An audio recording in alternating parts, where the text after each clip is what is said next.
राजा तनी जाई न बहरिया टूटता बदन पोरे पोरे राजा तनी जाई न बहरिया छोड़ा दी होई गईले भोरे राजा तनी जाई न बहरिया।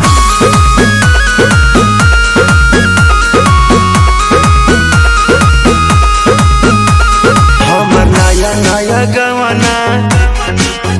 नया तकिया बिछवाना नया चोली के खोली तू बनवल खेलवाना जा नाश कर देला। हमर नया नया गवाना नया तकिया बिछवाना नया चोली के खोली तू बनवल खेलवाना नया नुहर जानी बनी एक चोर राजा तेरा कमर बड़ा तोड़ राजा तनी जाई न बहरिया टूटता